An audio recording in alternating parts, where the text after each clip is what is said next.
Hello दोस्तों, welcome to KKC classes. कैसे हो आप लोग? उम्मीद करता हूँ स्वस्थ होंगे और अपनी लाइफ को एंजॉय कर रहे होंगे। दोस्तों, आज हमने एक नया टॉपिक लिया है, त्रिकोणमिति। दोस्तों, इसको इंग्लिश में बोलते हैं ट्रिग्नोमेट्री।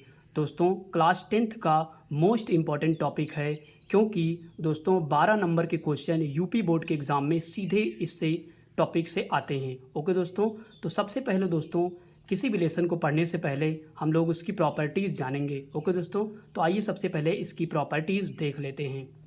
तो आइए दोस्तों सबसे पहले त्रिकोणमिति यानी ट्रिग्नोमेट्री की प्रॉपर्टीज़ को देख लेते हैं।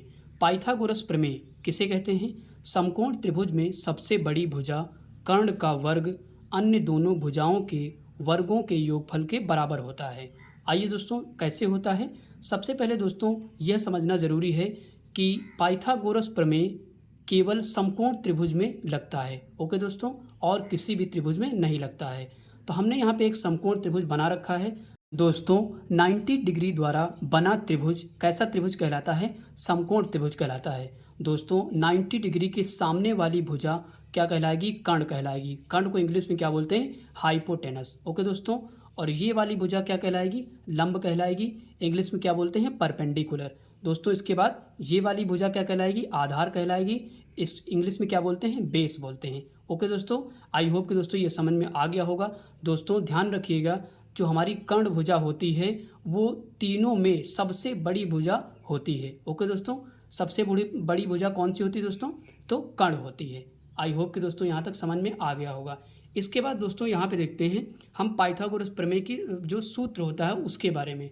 तो दोस्तों यहाँ पे देखिए, कर्ण का स्क्वायर, यहाँ पे देखिए सबसे बड़ी भुजा कर्ण का वर्ग, तो हमने क्या किया? कर्ण का वर्ग कर दिया, बराबर आगे क्या कह रहा है? अन्य दोनों भुजाओं के। अन्य दोनों भुजाएं कौन सी हैं? एक लंब है और एक आधार है, यानी कि लंब का स्क्वायर प्लस आधार का स्क्वायर, यानी कि दोनों भुजाओं के वर्गों के योगफल के बराबर होता है। इन दोनों को योग करोगे यानी कि इसके बराबर हो जाएगा। ओके दोस्तों, इंग्लिश में अगर देखें तो हाइपोटेनस का स्क्वायर बराबर परपेंडिकुलर का स्क्वायर प्लस बेस का स्क्वायर।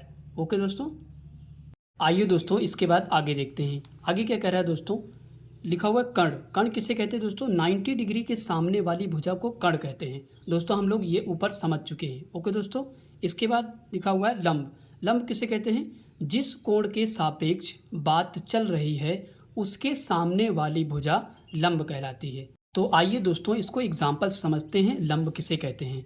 तो दोस्तों हमने यहाँ पे दो एग्जाम्पल ले रखे हैं, एक समकोण त्रिभुज ये ले रखा है और दूसरा ये वाला। ओके दोस्तों, सबसे पहले दोस्तों समझते हैं 90 डिग्री के सामने वाली भुजा क्या कहलाती है? कर्ण कहलाती है। और इसमें भी 90 डिग्री के सामने वाली भुजा क्या कहलाएगी? कर्ण कहलाएगी। दोस्तों हमको इसमें सीखना है लंब किसे कहते हैं। तो ध्यान रखिए, कोण सी के सापेक्ष इसमें बात चल रही है। जब कोण सी निकालना होगा तो उसके जस्ट सामने वाली भुजा क्या कहलाएगी? लंब कहलाएगी। ओके दोस्तों, अगर ये दोस्तों लंब हो गई तो ये क्या कहलाएगी? आधार कहलाएगी। एक बार फिर से देखिए दोस्तों, कोण सी के सापेक्ष जब बात चल रही है तो उसके सामने वाली भुजा क्या कहलाएगी? लंब कहलाएगी। और लंब अगर ये हो गई तो ये क्या कहलाएगी? आधार कहलाएगी। दोस्तों यहाँ पे मैंने माना थीटा कोण ले लिया, तो यहाँ पे कोई भी कोण आप ले सकते हो, जैसे 30 डिग्री, 40 डिग्री, 60 डिग्री। ओके दोस्तों, अपने हिसाब से। ध्यान रखिए दोस्तों, लंब और आधार हमेशा चेंज होते रहते हैं और कर्ण जो होता है वो कभी चेंज नहीं होता है, सेम रहता है। ओके दोस्तों, इसमें देखते हैं। इसमें दोस्तों अब की बार हमने एंगल ए लिया, यानी कि कोण ए लिया। अब की बार कोण ए के सापेक्ष हम लोग बात करेंगे। तो कोण ए के सापेक्ष अगर बात करें तो यहाँ पे लंब क्या होगा दोस्तों? इसके सामने वाली भुजा ये जो हमारी होगी ये लंब होगी। ओके दोस्तों, अगर ये लंब हो गई तो ये क्या हो जाएगी? आधार हो जाएगी। आई होप कि दोस्तों ये इस बात समझ पा रहे होंगे। पिछले वाले इसमें लिया था हमने कोण, यहाँ पे सी लिया था, यानी कि सी के सापेक्ष बात चल रही थी तो यहाँ पे सामने वाला लंब हुआ था। इसमें हमारा कोण ए के सापेक्ष बात चल रही है तो इसमें लंब इसके सामने वाला होगा, यानी कि इसके सामने वाली भुजा लंब होगी। ओके दोस्तों, आई होप कि दोस्तों यहाँ तक समझ में आ गया होगा। आइए दोस्तों इसके बाद आगे देखते हैं। आगे हेडिंग हमारी है त्रिकोणमिति अनुपात। दोस्तों त्रिकोणमिति अनुपात कितने होते हैं? तो 6 होते हैं। ओके दोस्तों, आइए देखते हैं कौन कौन से होते हैं। तो यहाँ पे मैंने लिख रखा है sine theta, cos theta, tan theta. Just इसके अपोजिट ये होते हैं कॉसेक थीटा, सेक थीटा और कॉट थीटा। ओके दोस्तों, ये कितने होते हैं? टोटल 6 होते हैं। तो इन्हीं के बारे में आज हम लोगों को याद करना है। ओके दोस्तों, मैंने क्या लिख रखा है? त्रिकोणमिति अनुपातों को याद करने की ट्रिक। ट्रिक क्या है दोस्तों? ट्रिक यहाँ पे है लाल बटे कक्का। दोस्तों इसी के अनुसार हम लोग इसको याद करने वाले हैं। ओके दोस्तों, तो यहाँ पे लिख रखा है मैंने, ध्यान रखिएगा दोस्तों, यहाँ पे मैंने एक वो समकोण त्रिभुज बना रखा है। ये क्या कहलाती है? कर्ण कहलाती है। हम लोग के से इंडिकेट करेंगे इसको, और ये लंब है इसको एल से इंडिकेट करेंगे, और ये आधार इसको ए से इंडिकेट करेंगे, ए से दिखाएंगे। ओके दोस्तों, जैसे यहाँ पे लिख रखा है मैंने, साइन थीटा बराबर क्या होता है? लंब बटे कर्ण। ओके दोस्तों, क्या होता है? लंब बटे कर्ण होता है। तो साइन थीटा बराबर क्या हो जाएगा? लंब बटे कर्ण हो जाएगा। ओके दोस्तों, इसके बाद क्या है? Cos theta. कॉस थीटा बराबर क्या होता है? आधार बटे कर्ण हो जाएगा।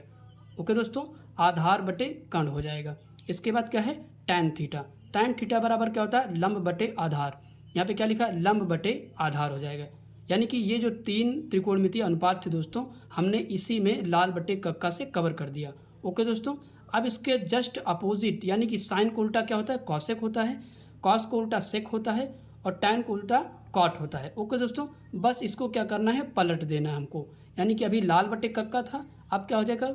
कक्का बटे लाल हो जाएगा। ओके दोस्तों, अब यहाँ पे दोस्तों क्या हो जाएगा? कॉसेक थीटा बराबर क्या हो जाएगा? कर्ण बटे लंब हो जाएगा। यहाँ पे लिख देते हैं, कर्ण बटे दोस्तों क्या हो जाएगा? लंब हो जाएगा। इसके बाद हम सेक थीटा की वैल्यू निकालेंगे तो क्या हो जाएगा? सेक थीटा बराबर क्या हो जाएगा? कर्ण बटे आधार हो जाएगा। ओके दोस्तों, यहाँ लिख देंगे कर्ण बटे आधार हो जाएगा। इसके बाद हम निकालेंगे कॉट थीटा की वैल्यू। कॉट थीटा की वैल्यू क्या हो जाएगा? आधार बटे लंब हो जाएगा। तो आधार बटे यहाँ पे लंब लिख देंगे। ओके दोस्तों, आई होप कि दोस्तों समझ में आ गया होगा। कुछ कठिन नहीं दोस्तों, केवल एक बार इमेज बनाइए अपने दिमाग में, सब याद हो जाएगा। ओके दोस्तों, क्योंकि जस्ट ये जो 3 त्रिकोणमितीय अनुपात हैं, इन्हीं के 10 उल्टे होते हैं ये तीनों त्रिकोणमितीय अनुपात। ओके दोस्तों, तो आई होप कि दोस्तों यहाँ तक आपको समझ में आ गया होगा। आइए दोस्तों इसके बाद आगे के फार्मूलों को देख लेते हैं। हेडिंग दोस्तों क्या है? त्रिकोणमितीय अनुपात में संबंध, मतलब रिलेशन बिटवीन ट्रिग्नोमेट्री रेशियो। दोस्तों यहाँ पे सबसे पहला जो फार्मूला है हमारा, साइन थीटा बराबर 1 कॉसेक थीटा। ओके दोस्तों, जस्ट इसका उल्टा यहाँ पे क्या लिखा हुआ है? कॉसेक थीटा बराबर 1 साइन थीटा। फिर से देखेंगे, साइन थीटा बराबर होता है 1 कॉसेक थीटा, फिर कॉसेक थीटा बराबर होता है 1 साइन थीटा। ओके दोस्तों, इसके बाद है कॉस थीटा। कॉस थीटा बराबर होता है 1 सेक थीटा। सेक थीटा बराबर होता है 1 कॉस थीटा। फिर से देखिए एक बार, कॉस थीटा बराबर 1 सेक थीटा, सेक थीटा बराबर 1 कॉस थीटा। ओके दोस्तों, टैन थीटा बराबर होता है 1 कॉट थीटा, और कॉट थीटा बराबर होता है 1 टैन थीटा। सब एक दूसरे के दोस्तों अपोजिट लिखे हुए यानी कि उल्टा लिखे हुए हैं। ओके दोस्तों, आई होप कि दोस्तों ये सारे फार्मूले आपको समझ में आ गए होंगे। इसके बाद आगे देखते हैं दोस्तों। आगे दोस्तों 2 फार्मूले और लिखे हुए हैं दोस्तों। क्या लिखा है मैंने? टैन थीटा बराबर होता है साइन थीटा बटे कॉस थीटा। फिर से एक बार पढ़ेंगे, टैन थीटा बराबर होता है साइन थीटा बटे कॉस थीटा। इसके बाद कॉट थीटा बराबर होता है कॉस थीटा बटे साइन थीटा। कॉट थीटा बराबर क्या होता है? कॉस थीटा बटे साइन थीटा। ओके दोस्तों, इन फार्मूलों को अपनी नोट्स में आप लिख लीजिए और अच्छे से याद कर लीजिए, क्योंकि इसके बिना हम लोग एक्सरसाइज को सॉल्व नहीं कर सकते। ओके दोस्तों अभी और भी इसमें फार्मूले हैं जो कि हम एक्सरसाइज जब 8.2 हम लोग सॉल्व करेंगे तब देखेंगे। ओके दोस्तों, क्योंकि इकट्ठे हम सारे फार्मूले नहीं लिखाएंगे, ताकि नहीं तो फिर याद करने में आपको दिक्कत होगी। ओके दोस्तों, आई होप कि दोस्तों ये सारे फार्मूले आपको समझ में आए होंगे। Thanks for watching video.